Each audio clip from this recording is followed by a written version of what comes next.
Good afternoon, fellow punters. Mickey D with you here, just gone 1 o'clock on Thursday afternoon with two selections for tomorrow and one for tomorrow night. We've two to run today. One is a non-runner. The rain has put paid to its chances, and the other two hopefully might win for us, or at least run more competitively than yesterday. They're strong in the exchanges. Unlike yesterday, everything we picked yesterday was drifted like a barge, which sort of we knew were fate for winning. But I thought Tuso should have got the fifth place money if he had stayed where he was instead of coming across. He only lost out fifth by a head. For each way bettors like me, I would have collected my stake. But we'll keep an eye on that one. And that wasn't off the air either yesterday. Drifted from twos out to fives.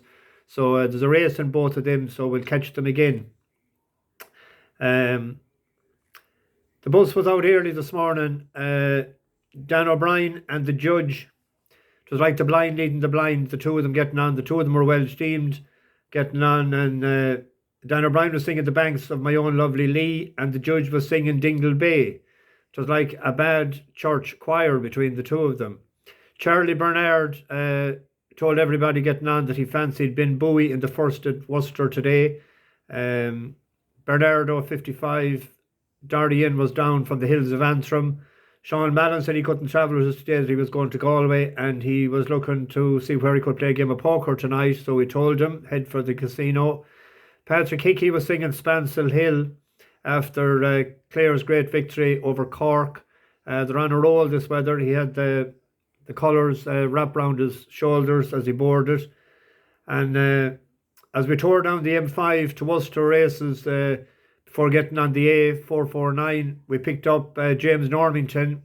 He had the hand up, and Andrew Burton as well. He used to be a states manager at Worcester Racecourse for 27 years. And he told us that his wife isn't well this present time, so we send her our love and thoughts and best wishes on making a speedy recovery. So we'll be relying on them to see where will they bring us after the races today for a few pints. Good crack on the bus. The kitchen is open and is called the Beef or Salmon Cuisine after the famous racehorse. So that'll be the choice for the next couple of weeks, either beef or salmon. So two for tomorrow. 3 o'clock at Market Rasen, a horse we tipped up the last time, JBY for Alan King and Tom Cannon. It's a 7-year-old gelding out of Yates. Alan King is going all right this weather. Out of his last 31 runners on the jumps, he had 5 winners and 10 places, and on the flat, 2 winners and 7 places out of 19 starters. It's a Class 3 hurdle, 2 miles 7 furlongs. JBY was third the last time at 2 miles 5 in Kimpton. He was a good enough novice in the 2021 season. Ran even behind My Drogo that time, and he had 3 runs over chases, and they sort of aborted that mission, and he came back, and this is his third run back over hurdles again.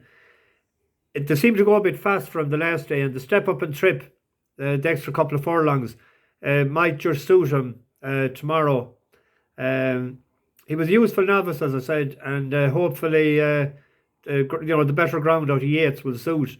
He's an 11 to 4 shot on William Hill. That's the only prices I could see up as of now. So a pint win. The Chester Cup is the big race of the day tomorrow, and it was won last year by Falcon 8, who runs again this year off top weight, 9 stone 12. So it'll be a big ask. My selection is Coltrane for Andrew Balding. This won the Melrose in York in 2020. That's a mile 6, and to soft ground that day, so he won't mind the extra bit of rain the last few days. Balding, the trainer, won this with Montali in 2017, and after he won the Melrose that time, he was 8th or 9th in the Cesarovich, but as a 3-year-old, he just wasn't strong enough. That was the race won by Great White Shark. He didn't run for 12 months then for some other reason, or for some reason I don't know why, but it looks like that it was targeted for this race. It had 2 prep runs in Kempton over 2 miles on that surface, so it looks like this was the target. It's 7-1 shot. Now it was 12s until yesterday when the decks came in, and it went from 12s into 7s. So I think with the bookies paying 5 places and 7-1, he's drawn in trap 4, I think. No, drawn in trap 2. So he's getting a good position. And it's important, even though it's a long race, to be drawn low. So we could go 2 points each way on this. So that's 2. Now, for American enthusiasts, tomorrow night, race 11 is the Kentucky Oaks. 9 furlong race for 3-year-old fillies. It's a fascinating renewal altogether this year. There's top class fillies involved. Echo Zulu is 5 for 5. It won the Breeders' Cup Fillies in Del Mar in November. It's out of Gunrunner, who won the Breeders' Cup Classic in 2017. This is an out-and-out front runner. So if it gets the fractions right, it could be a big threat to stay the whole way. Secret Oath is trained by the 86-year-old Hall of Famer trainer D. Wayne Lucas. And that's out of Arrogate. And that won the Breeders' Cup in 2016. The trainer was thinking of running this in the Derby, so he ran it against the boys in the Arkansas Derby, but it finished third. And it wasn't that great of a prep, I thought. So he's back with he put it in with the girls again this time. He won the Kentucky Derby, actually, that trainer, with winning colours in 1988. I was there that day. So he thought that was up to that class, but obviously he's just pulling in his horses a bit now and saying, no, we'll go at our own. Nest is trained by Todd Pletcher. That's out of Curlin, and that won the Breeders' Cup Classic in 2007. So there's regally bred horses in this. This horse is 4 for 5, and it won the Grade 1 Ashland last time on a soggy track. And this race mid-division, and it'll be making a sweep and move sort of mid-stretch.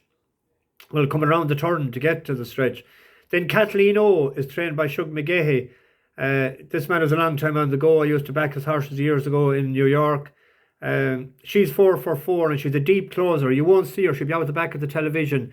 First time the race, she made up, the first time she ran and won, she made up an outrageous amount of ground in the last 300 yards to get up on the line. But she might get too far back with the lively pace of Ikozulu. Secret Oath is drawn 1, which is not a great draw. So it'll be, you could run this 5 times and have 5 different winners, because it all depends on who gets the tactics right tomorrow and who gets it wrong. So I think that Secret, or that Nest, with its rain forecast out there in the track, and it's 4-1 giant favourites Echo Zulu. So that's my selection, is Nest. I've narrowed down for the Derby on Saturday night, so I'll have a selection up tomorrow at some stage. It's an interesting day Saturday. There's 4 or 5 horses of stable horses that won last time out, and we backed last time out, so I don't know what I'm going to do. So I'm going to go through it tonight and see. Anyway, best wishes to everyone for the weekend coming up with the racing, and hope you enjoy yourselves. Mickey D. Subscribe to the channel as well. I forgot to say that lately. We're getting the numbers up, and we'll get them higher if we can. Thanks very much for all your continued support. Mickey D. Over and out. Bash the bookies.